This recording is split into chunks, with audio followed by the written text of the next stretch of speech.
Hello, everybody, and welcome to another year-end tier list. It's kind of funny, this year is almost the opposite of most years, where my animation tier list is rather light, and my video game tier list is rather lengthy. This year, they've swapped places. A lot of these games I didn't play on the channel. Part of that is because I had a hiatus for the latter half of this year, and the other half is because of Homestuck being incredibly long and taking up most of this year. So, a lot of these are just games I was playing in my free time, but I think it'll be interesting probably for some of you to hear my opinions on certain games that you probably very much like. And hey, that's what this is about, right? So let's just start. The tiers, I didn't name them, but the basic idea is I'm only putting one in S tier. It's the best of the year. D tier is the worst. So there we go. Probably not too many in there, but we're starting off with one. We played What the Dub once on stream. It's a Jackbox-like game where you connect to a service with your phone and then play the game on the TV, which for the people playing during that stream was just the screen on the stream. But it's an interesting concept. Basically, the idea is you're filling in the line of a public domain movie. So like they cut out one line and you're supposed to fill it in. They give you some context before. The problem is I think the movie clips are too normal, if that makes sense. And I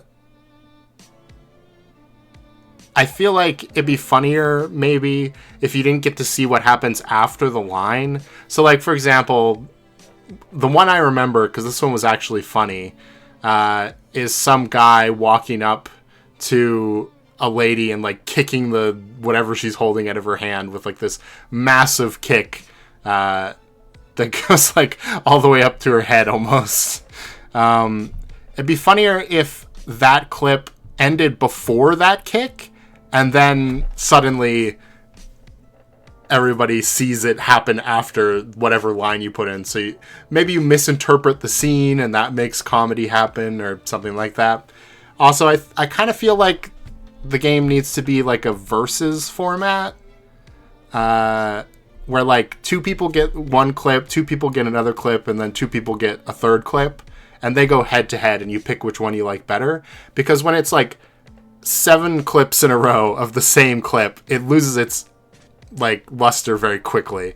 In other words, there's potential, but it's not good. And I would not buy it probably ever over a Jackbox game.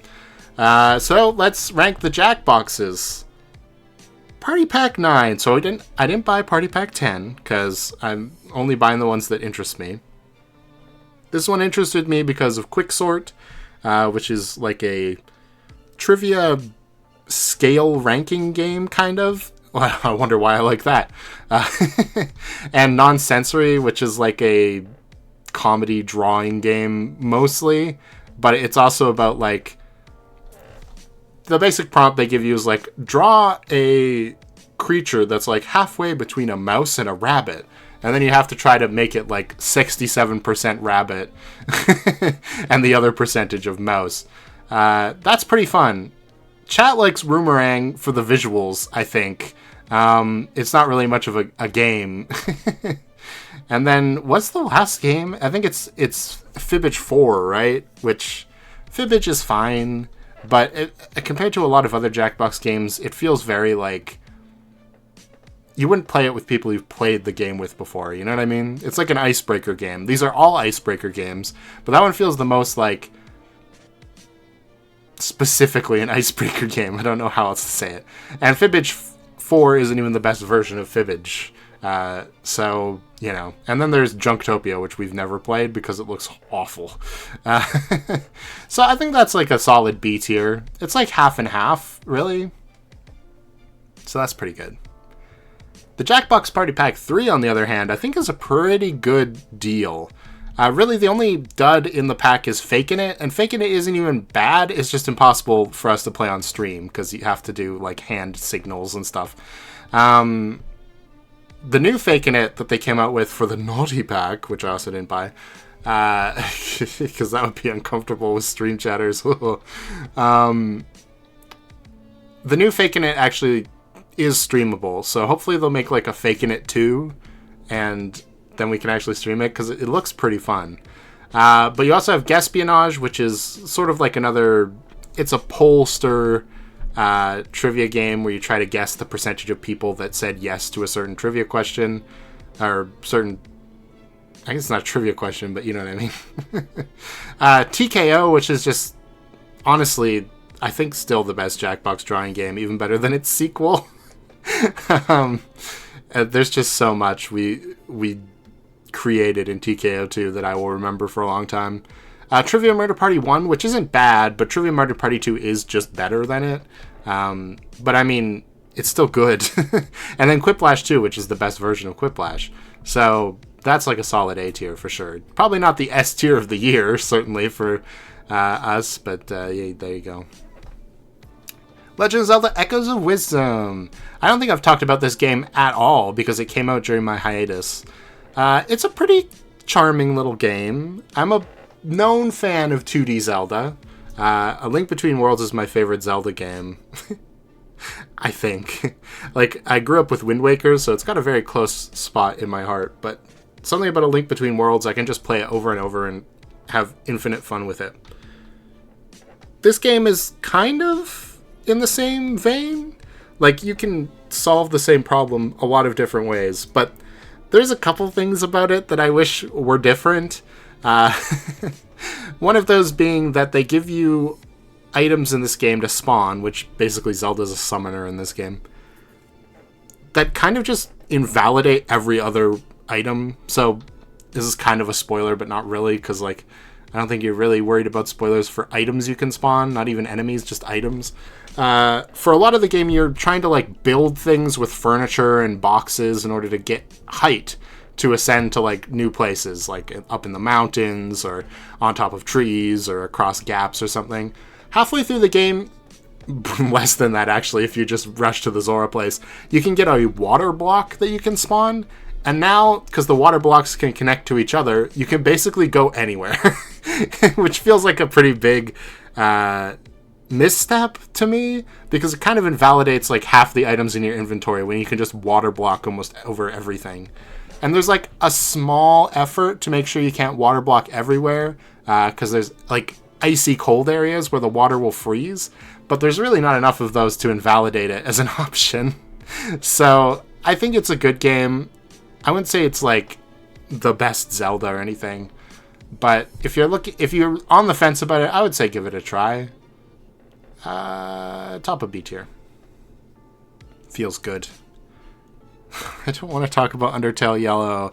I didn't put Ghost Trick on here because we're only in like, I think we're like a third of the way through the game maybe, and that feels like a weird spot to judge it at. Technically, I guess I'm kind of a third of the way through Undertale Yellow too, because I've only done one route. But I don't think I'm going to be going back for more, because I actually don't like this game. And I feel so bad saying that, because I followed this game's development from like the very beginning. And I love the music, I love the visuals, and the story. I don't like the game. I don't know how else to say it. Undertale's gameplay was never the reason it's one of my favorite games. I think there are creative things they do with the gameplay, specifically the battle gameplay I'm talking about, but the world as well, that I think Undertale Yellow just doesn't get the appeal of, or that they're appealing to a different audience is more so what it is. I feel like a lot of the overworld is fairly just like a straight line, more or less, that you are just traversing to get to the next area, and there's not really that much enemy variety to where it feels like, you know, you're encountering a new thing every time. So really, there's like 3 enemies per area, and the areas are pretty long, and they're mostly just straight lines from one step to the other.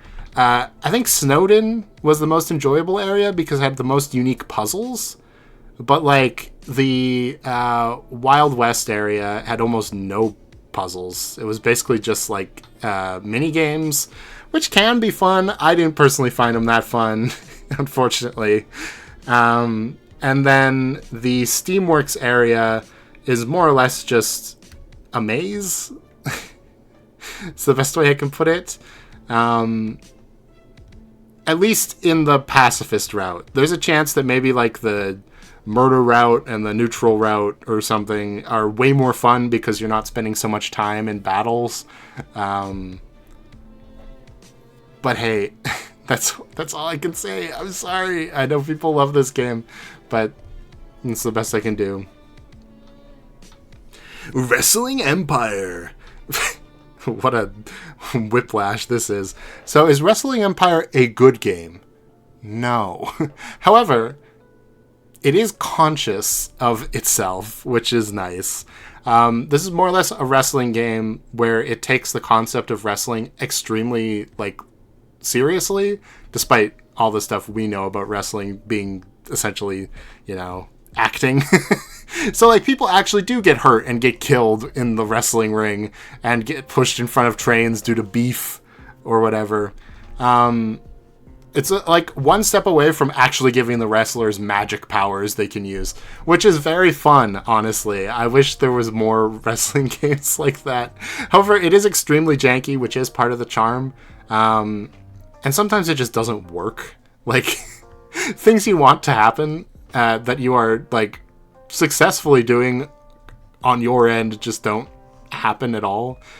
For example, getting signed to a label is extremely random in this game. Like, it's not based on your, like, wins and losses or anything. It's just, like, sometimes there'll be a phone on the ground, and if you pick it up, you might get signed to a label. That's it. Like, label isn't probably the right word, but you know what I mean.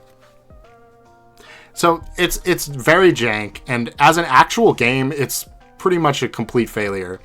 But as an experience, it is very, very fun, and I would recommend it. Probably not for like $25, though. Try to get it on sale. To be fair, that's in Canadian, so. The Great Ace Attorney 1, specifically, because I haven't gone back to play 2 yet, which is the actual good part, as far as most people say. That said, I think part 1's still pretty good. I think, like, the last case is quite well done. It's just, like, the first 2 cases are, like, I don't want to say boring, because the character, like, the actual story is good. It's just, like, you're not going to court in the second case, and you're not going to in the investigation in the first case, which, to be fair, is standard. You usually don't go to investigation in the first case, but it feels extra pronounced because you don't go to investigation in the second case, or you don't go to court in the second case. So you're just, like, playing half the game for, like, a long time at the beginning, and then finally it all comes together for the boarding house mystery, which is fine. It's, like, not the best case I've ever played. It's kind of like Turnabout Corner from Apollo Justice, where, like, it's not bad. It's just, you know, there's nothing that'll really stick with me. I'll forget about everything that happens in this case in, like, 5 minutes. It's very generic feeling. But, you know, the rest of it's really good. The music's really good. The visuals are very good. I think the jury system is very cool, and I kind of hope they carry that into the actual main series at some point, considering the jury system was kind of part of the plot and then disappeared for no reason. Anyway, I'd probably still put it over Echoes of Wisdom. Echoes of Wisdom is a good game, don't get me wrong, but I'd probably rather play Ace Attorney again. Just how it is. Escape Simulator. So I play this, like, this is the game I played in December specifically. So I've only played a little bit of it. But, I mean, you get the gist. It's an escape room simulator. I've played through the Egyptian maps, the space maps, and then the Christmas bonus map. So there's still, like, a spooky mansion and something else that I don't remember. I don't remember what the last one is. It's like a corporate building, maybe? Anyway, I played like half the game, which, to be fair, it's kind of the case with a lot of these. Actually, that's not true anymore. The rest of these I've played the whole game. Dang, my point is ruined. It's really only this game, Ace Attorney, that I've only played half of. Whatever. There was only one clue that I thought was ridiculous so far. So that's pretty good. I think that's pretty solid. It's not an A-tier experience, but I could put it here. I think it's probably more fun than a lot of these Jackbox games in Pac-9. RimWorld Biotech. Okay, now we're getting into some good stuff here. I've ranked RimWorld in like 3 of these, I think. But I finally downloaded some DLC for the game to change up the experience. And Biotech is the biggest DLC expansion. It adds children, it adds fantasy space races, it adds controllable mechs. There's like a lot of stuff that it adds. So it's like super worth it to have. And I genuinely don't think I could go back to playing vanilla RimWorld without it anymore. It's very solid. RimWorld is a very fun game. I would recommend it all the time. I wish I could make a series of it for the channel, but I think it's too intensive for my PC to handle while I'm recording. Maybe I'll try it someday and just see. But it's very nice.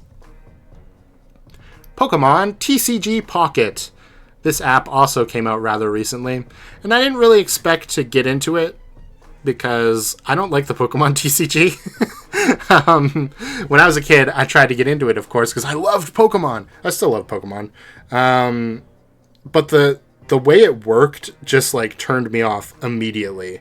The fact that you have to have energy to attack, and the energy is randomly mixed into your deck, so you can draw a handful of energy and like not be able to attack with your Pokemon because you don't have a Pokemon, or you can draw a handful of Pokemon and have no energy and not be able to attack because you have no energy. Which, as far as I understand, is kind of how Magic the Gathering also works. But I was a Yu-Gi-Oh player, okay? I wasn't used to having to wait to attack with my cards. And in this game, you still have to wait to attack with your cards sometimes. But just having the energy well that gives you 1 energy every turn standardized, and you don't have to worry about trying to draw into it and like min-maxing your deck so that you have the best, what am I trying to say? The best balance, let's just say, between energy and Pokemon and blah, blah, blah. It's very nice. The limited format right now, I think, also helps out a lot to actually having the card game be fun. Because there's only 6 decks to really worry about. And they're all type themed, which is kind of cool. Which is like, in Pokemon, gym leaders are all type themed, so you'd feel like they would emphasize that a little bit of like giving you a bonus if you're using Pokemon of the same type. Not in the main series, but in this game they do, which is cool. Currently, I'm a big fan of Gyarados EX, because it's the best card in the game, for one. But I also really like Starmie, just as a Pokemon. So I was trying to find an excuse to run Starmie EX in anything, but unfortunately, most of the other water stuff sucked before the most recent expansion. But, the first expansion, I guess I could say. Now we've got water, and it's very nice. Even when you miss all your coin flips, it still works out most of the time. Yeah, it's really cool. I like how it emphasizes not even just like the most popular Pokemon are always the best ones. Like, they usually give the most popular Pokemon EX cards, which just kind of makes sense, obviously, because they're the rarer cards and it incentivizes people to spend money. But there are like regular cards, like Golem is really good right now. I've never considered ever once using a Golem in the actual Pokemon series. In the Wheezing like poison deck I'm running right now, I have Salandit. Not even Salazzle, just Salandit on its own. Because it has Venoshock, so it can do extra damage to poison types. It's fun. And it always feels like any Pokemon could be good in the next set, just depending on what happens. For a while, I was running a Blaine deck where the best Pokemon in it were Rapidash and Ninetales. That feels kind of crazy. I am excited for Steel and Dark to get something more to do, because right now they've basically got nothing. There's no Steel type EX Pokemon and there's no Dark type EX Pokemon, which feels weird, because there's like a number of every other type EX Pokemon. There's 2 fire type EX Pokemon, 3 actually. I forgot about Moltres. There's like 5 water type EX Pokemon. Because there's Lapras, Gyarados, Blastoise, Starmie. Maybe it's just 4. Anyway, I'm excited for the next expansion. But I haven't even talked about the best part of this game, which is that they give you 2 free packs every day, and as a pack simulator, it's very fun. Just for opening cards and being like, I got a cool one! I've never felt incentivized to spend money to have to open stuff, which is like the opposite of Marvel Snap, where they're always incentivizing you to, like, you have to spend money all the time, or else you'll fall behind and die! Which thankfully that game's not on the list this year, because I finally quit it for good. So I'm going to put it in A tier. Good job, Pokemon. You made a good app. Speaking of spend your money on me, please. Multiverses. I have the Season 3 picture here because I quit after Season 3. It's so sad. They included the Powerpuff Girls, but I couldn't even play as them because I could play as them in training mode. Because I didn't have enough to unlock them, and I didn't want to spend money on buying the season pass because I knew I probably wasn't going to play the game that long. And the solo modes is very boring. The matches, they've gotten better with their netcode, but they do still lag out half the time. And I think the thing that kills this game the most for me is that it encourages being toxic in matches, which, like, how can it possibly do that? You get missions that say taunt your opponent 10 times or whatever. So, like, you literally have people who drop in and spam taunt you because it's their mission, but you don't know that, right? So it gives the impression that everybody's a jackass online. One of the first emotes they give you is a salt emote. Why would you do that if you want to encourage people to, like, have good, fun matches against each other? Like, that's not going to work. And then, you know, they'll be like, play a free-for-all match. And free-for-alls just don't work in this game. They barely work in Smash Brothers, for one. But they don't work in this game at all because some characters are just, like, good at it, but most characters aren't. Like, yeah, I don't know. Balance has always been all over the place with this game. And now they've added shields to the mix, so I can only imagine what balancing nightmares will occur due to shields being there. I think it's a D. Sorry, Multiverses. It sucks because they're actually trying. Like, the team is trying. I feel like it's just Warner Bros. That's kneecapping them and saying, like, no, you have to put in Nubia. We need Nubia in the game because we're going to have an Amazon's show soon. Yeah. Blech. Infinite Craft. Can you even consider this a game? I'm considering Homestuck a game, so... because it has playable segments, and that's about it. Infinite Craft is cool. Essentially, you just, like, drag 2 items together, and it creates a new item. Based on, I guess, AI predictive text? I don't know how else it could work. So, like, we tried to get all the Avatar characters, for example, by combining, like, water and Avatar or something. It doesn't really work, but the jank is kind of part of the fun, because if it worked perfectly, then it would be boring, right? I have not even thought about it since I stopped playing it months ago, but it is competent, so I'll put it in B tier. I gotta save my Link to the Past take for the end. So these are all games that I played on Nintendo Switch Online. I've been meaning to finish Metroid Fusion and play Metroid Zero Mission for the longest time. So during my hiatus, that's what I did. Metroid Fusion is a kind of weird game. It definitely feels the most different out of the Metroid games. I can't really explain why. It just does. I don't know, maybe it's like the physics or something. These 2 are both on the Game Boy Advance originally, by the way. It was pretty good. I don't know how people feel about Metroid Fusion. Like, I know people say, like, Super Metroid's the next coming of God or whatever, and it is very good, to be fair. The Super Metroid was the first one I played, and I was like, oh, I get it. Metroid Dread is probably my favorite, though, and that might just be because it's the newest one, but I don't know, I really liked Super Metroid, so say I like Dread more is insignificant to me anyway. Fusion's, like, probably my least favorite out of all of them.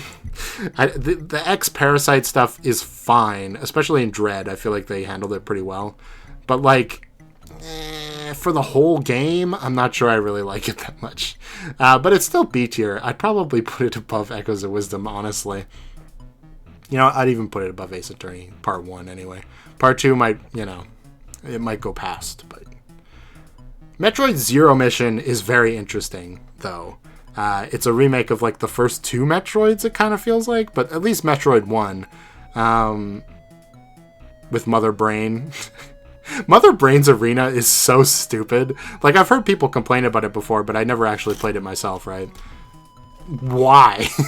It's basically just a war of attrition, as far as I can tell.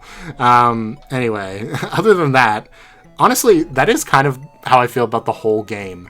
It's, like, really, really good until you get to, like, the Mother Brain section with all the Metroids, and then it's just kind of a button masher until you get past that, and then you're thrown into, like, a stealth section in, like, a weird post-game type situation, which is the Zero Mission, part of Zero Mission, because you become Zero Suit Samus, and you have to sneak around Ridley's ship, or the Space Pirate's ship, but I mean, it's Ridley's ship. Also, Ridley was really easy in this game. I don't know if that's an experience everybody has, but, like, I had to fight Kraid a few times. I had to fight Ridley one time. Like, literally, I just stuffed him full of missiles and he died. I was like, wait, he's dead already? Yeah, it's a very interesting game. I think I enjoyed it more than Metroid Fusion, though, so I'm going to put it here. Surprisingly good. If you've never played it, I would definitely suggest you play it. At least for anything else, just to experience, like, the Metroid 1 story, because it's fun. Pokemon Puzzle League! This game's kind of funny, because it has, like, the anime versions of all the characters. So, like, you fight Gary Oak as Ash. And it's like, Ash actually is fighting the Elite Four. It's kind of just like a swap the 2 tiles to, like, connect 3 kind of game. I'm surprised they haven't brought this back as, like, a phone game or something. I feel like that's a no-brainer. But, hey, it's fine. It's probably more entertaining than Infinite Craft in the long run. Pokemon Snap, the original. This game is so good for no reason. Like, I don't really understand it, because the gameplay seems like it would be boring. Like, you're running through a preset course on rails, just, like, taking screenshots of Pokemon as they do funny little actions. But I guess it scratches that itch in my collector brain, which is what Pokemon usually does, of, like, trying to get them all, right? And it's like loaded with, like, secrets. You have to get a certain Pokemon to go to a certain place, so they'll use an electric type move to power up a generator. Or you have to knock Charmeleon into a lava pit, and then it evolves into Charizard, and you can get pictures of Charizard now. I think it being the original 151 only does help with that, because it feels attainable that you can, you know, take pictures of all of them. Whereas new Pokemon Snap is, like, much better made as a game, I would say. Like, the actual game mechanics are much better fleshed out in new Pokemon Snap. However, I feel like it loses some of that charm by being a modern game that doesn't have, like, stuff you would have to look up on the internet to figure out sometimes, like the obscure secrets, and just, like, a set cast of characters that you know are going to show up at some point. You're like, ooh, when's this Pokemon going to show up, you know? It's hard to say. But it's better than Pokemon Puzzle League. It's better than Escape Simulator. I don't think it's better than Echoes of Wisdom. I keep putting things above Echoes of Wisdom, but this is a solid, very good game. I want you to know. It is not bad in any sense of the word. Oh man, these two are so hard to talk about. I'm really not looking forward to either of these. I think Link to the Past is genuinely C tier. And people are going to be so mad. Look, I totally understand the appeal of this game, okay? Especially randomizers of this game. Probably really fun. However, to me, this is like almost on the same level as like a Zelda 1, right? Obviously, the graphics are much better, and it controls slightly better. But there's still that thing where, like, you kind of need a guide to get through certain areas. Like, Skull Woods might be the worst dungeon in all of Zelda. Because the optimal way to clear Skull Woods is to skip half the dungeon, use your key on a door the developers forgot you could already get to, and then just, like, never look back. And then to get into the boss room of that area, you need to use the fire rod on a random statue, which, like, okay, it looks like a bug or whatever, but, like, I would never have thought of doing that. It looks like maybe you could grab its tongue with the hook shot or something, but there's no... Actually, there's a hook shot in this game. It's just not that useful. I don't know. And then the boss is, like, it's just a moving floor of conveyor belts and a moth that just stands in the middle and, like, barely does anything. And, like, the actual challenge of the boss fight is not getting hit by spikes on the walls, basically, that slide across the room. Like, what were they thinking? I'm trying to think of a good dungeon in this game that I was like, that was a satisfying experience. I think the Desert Temple is good. I think Twin Mold, or whatever they're called. It's the two worms, so the Twin Mold. The Moldogas or whatever. I think that's a good boss. That's fun, because you have to hit them in the tail, and they're constantly both launching at you at the same time, so you have to space yourself well. That's a good boss. Helmarok King, kind of bullshit with the tail attack that is, like, undodgeable. But, you know, that's a fun boss, too. Aghanim, I guess, is kind of fun. But, like, Hyrule Castle is pretty boring. I'm honestly trying to find a dungeon that I think is fun in this game. And, like, maybe the point is that the overworld is fun. Which, I can kind of understand that. You've got these one screen at a time sort of things, where it's like a one screen puzzle almost. You're trying to find everything in that one area. I just didn't really like those either, to be honest. A lot of the solutions to puzzles are just like, bomb a wall. Yay, you did it! You found the thing! Or, you know, have the item you need. Which is true in a lot of Zeldas, but they'll mix that in with, like, mini games and quirky, like... ways you have to use the item. Like, for example, I think a lot of people bring up the spinner from Twilight Princess as one of the most pigeonholed Zelda items, because really all you can do with it is ride spinner rails and twist little cogs in the ground that make things happen. But by virtue of being able to twist cogs in the ground to make things happen, there's a wide range of things that can happen. So you never feel like you're just doing the same thing over and over again, right? Even though you are.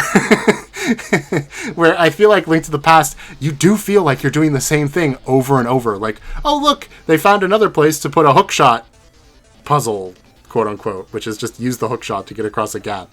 Or like, oh, you have to use the Book of Mudora here, and then you get something. I don't know. It feels like a lot of locked doors that you're constantly trying to get through, and that's about it. I didn't play this game as a kid, obviously. It was too hard for me as a kid. I think I definitely got to the Helmasaur King, because I remember dying to him and giving up. To be fair, this is something I haven't even talked about yet. If you die to the boss of a temple, you respawn at the start of the temple, right? And very often, the room to the boss, like, there's no warp system, for example, like there is in Wind Waker, where you go into a pot and then you can pop out near the boss room. So you're really just redoing a bunch of the stuff you just did, and if you take too much damage, you might as well just restart the game, because you're going to die to the boss in like 2 seconds and not learn anything, so there's no point. I don't know. that's like an old school gaming problem in general. But like I was gonna say, like, you know, Metroid Zero Mission and Fusion also do that, but no, they don't. They have save stations before a lot of the major boss fights. You have to play them a lot of times because they're difficult, but I don't have a problem with that because I'm not wasting time. You know what I mean? Anyway, Link to the Past, landmark game. I don't like it, and I feel like a lot of people are gonna be mad at me for that. Homestuck. All right. Ugh. I don't know how to rank Homestuck. For one, because this is a video game list, and Homestuck is not a video game. But it's more or less my enjoyment list. It's not necessarily looking at the Great Ace Attorney and saying, is the Great Ace Attorney's gameplay better than Metroid Fusion's? Because that's impossible. It's more or less saying, I liked Metroid Fusion a little more than I liked Ace Attorney Adventures Part 1. So how much did I like Homestuck? It's the real question. It's kind of fun because Homestuck was on my list last year, right? And I'd only gone up to like Act 4, I think. So now we kind of have like, you can see the difference in my opinion between Acts 1 through 4 to Acts, 4 through 8. There's 4 through 7. There's no 8. But there's the 7's of the epilogue. And yeah, after Cascade, there's not a lot that I'm like, this vastly improved the story. Honestly. I think I complained last year about how Homestuck is really bad at villains, I think, is basically what I was saying. Jack Noir, Bec Noir, is essentially a force of nature, right? And then I guess the idea is that Vriska is kind of like the main villain of the first few acts. But, like, she's not really a villain, necessarily. She does bad stuff, but she is also trying to save them all and win in her own stupid way, right? So, like, I like Bec Noir as a force of nature, but we never really, like, it feels so weird. Okay.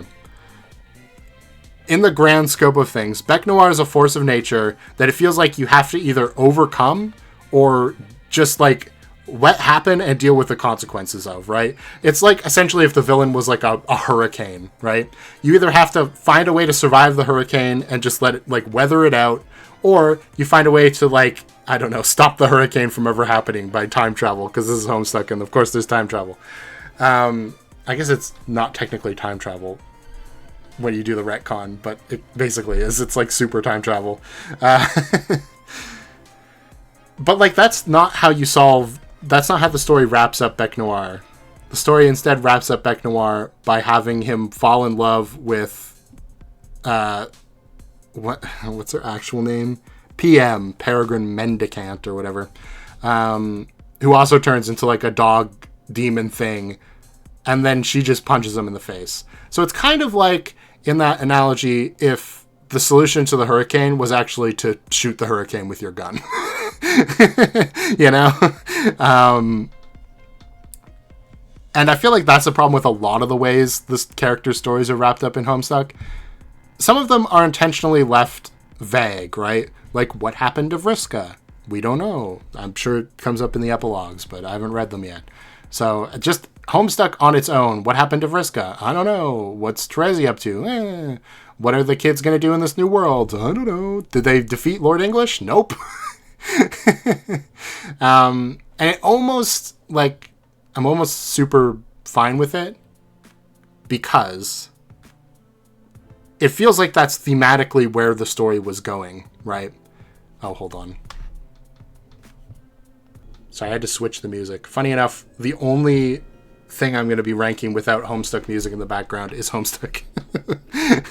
Anyway, it just felt thematic for this year. It was mostly Homestuck after all. A lot of the plots feel like they go pretty much nowhere, unfortunately. Like, Lord English never gets wrapped up. Caliborn never really gets wrapped up. Kind of, I guess, because he, like, becomes Lord English, kind of, a little bit.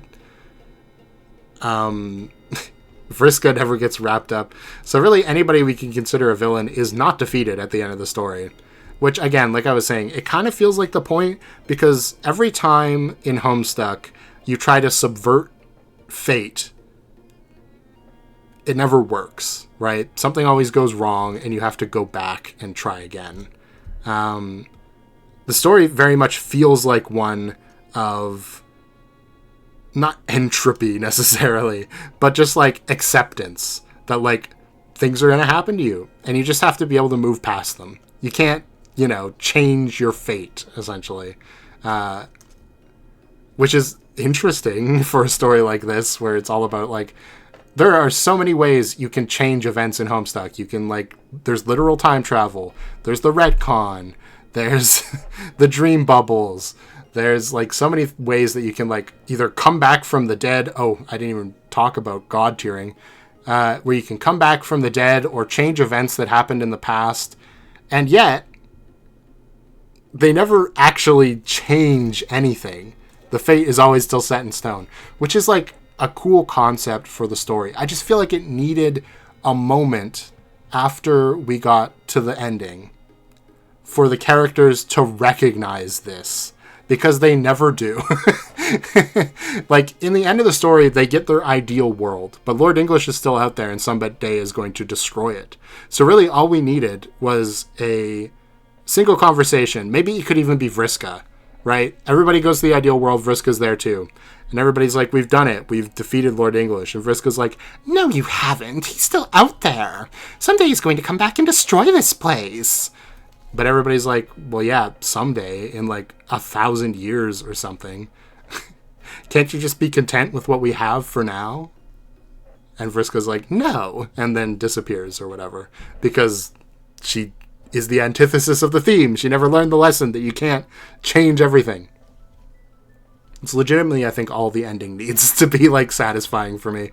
But, like, overall, like, 80% of the characters in this are completely superfluous. And you could easily just, like, their roles, kind of like what I was saying with Link to the Past, where it feels like there's just a bunch of locked doors and you just need to find the thing to open the locked doors. A lot of characters in Homestuck are just mystical orbs. Like, there's like the orb that lets you see into the future. That's, Rose or Terezi at certain points. And it's like, well, they're not really doing anything for the main plot. They're basically just acting as objects to further the story. You know what I mean? And it got kind of better as it went on, but I honestly think the dream bubbles were a big mistake. I think we should have just let, like, at least Solix, Eridan, Equius, Nepeta, and Pfeffery stay dead. At least, Because the ways that they're brought back through, like, the amalgam sprites... Also, Gamzee should have been gone, like, way earlier. Gamzee is another example of them just not dealing with a villain. Like, he killed 4 or 5 people, depending on how you want to look at things. And, like, they never address that, really? Like, people hate him after he does it. But they never, like, try to kill him, or, if anything... Terezi starts dating him in, like, hate dating, because it's Homestuck, so of course they have that. So he kind of just, like, got off scot-free. And I understand the idea that Karkat, who's, like, his best bro or whatever from back on their home planet, couldn't bring himself to kill him. But, like, Kanaya should have chainsawed that guy. Absolutely. Or, like, Vriska should have killed him, or Terezi, somebody. I don't know what would be the most satisfying. But, hey. Because, like, for the last half of the story, the only reason he's kept around is because there was a joke early on that the clown can't die. Or whatever. You know what I mean? Like, clowns are conspicuously immortal for some reason. And that's, like, the only reason he keeps showing up and doing stupid stuff that doesn't add anything. Like, remember when he... like, showed up with a fridge full of blood? Why? Was it even that funny? Not really. It was just kind of random, which, that was the style at the time, kind of, even though that was, like, that page probably came out in, like, I don't know, 2014 or something. I think random humor was mostly dead by then. Mostly. But the question really is, where do I put it? Because the other half of the coin is that I really like it. Just you can tell by how deep I went into the themes of the story that I find it very interesting, and it was very fun to read.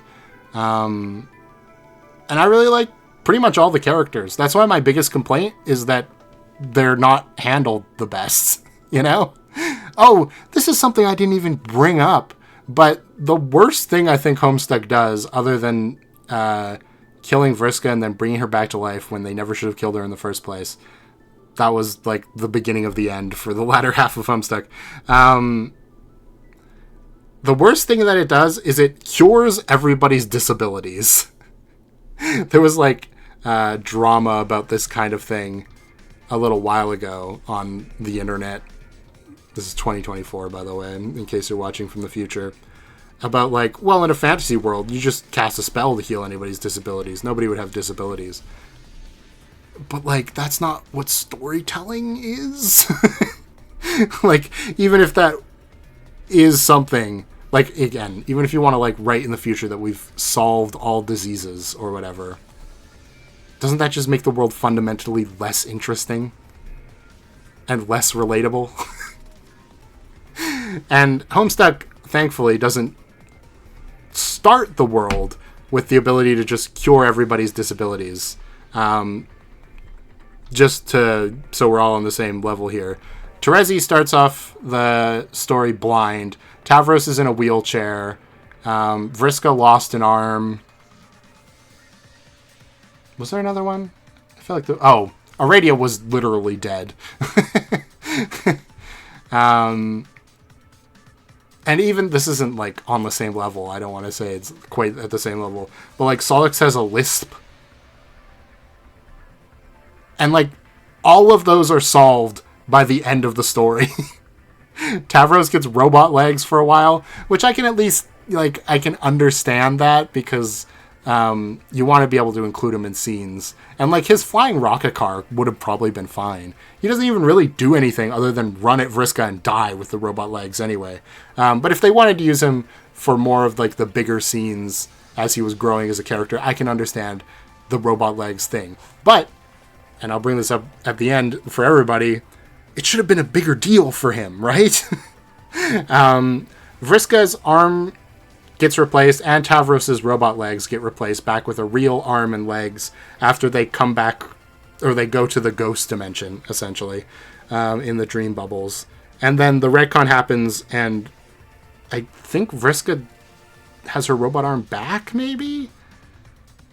But they find a way to dream bubbles it. I don't remember. I feel like she has both her arms at the end of the story, though.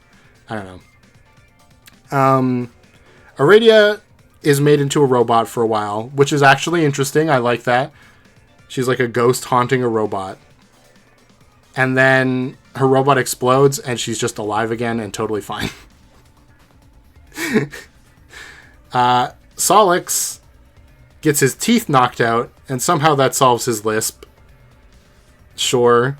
And he goes, blind and becomes half dead or something like that. But he's also not relevant after that point ever again. And what's the last one I'm forgetting now? Oh, Terezi gets her eyes healed. And this is the only one where they actually address what that kind of change would do to somebody. Terezi gets her eyes healed in the dream bubbles. And she comes back being able to see. And it actually ruins her life. Because the way that she perceived the world for so long is gone now. And it became a part of her, you know what I mean? Which, that makes sense. That happens in the real world too. And obviously, from a practical sense, it's better to be able to see than not to see. But again, from a writing sense and from a character sense, and just also in the real world, this is like something that greatly affects the way you perceive the world, right? So you would expect there to be this like big moment where Terezi kind of gets depressed about losing this thing that was so unique about her, or that she had grown so accustomed to, at least. And then they actually go back on this one after the retcon, I think. And Terezi is blind again. Which is like the only one that they actually go back on. It's just so... It's so weird to like introduce these characters with these traits that are like a result of their home planet being a terrible place to live, right? And like they were all going to get culled by the High Inquisitors of the world because they weren't fit soldiers anymore. And yet there's like never, I don't know. The whole Alternian civilization, which is their home planet, I feel like is kind of a drop ball in general. So, and I don't even want to talk about the ancestors they meet in the dream bubbles. I don't even want, ooh. So it's a really mixed bag.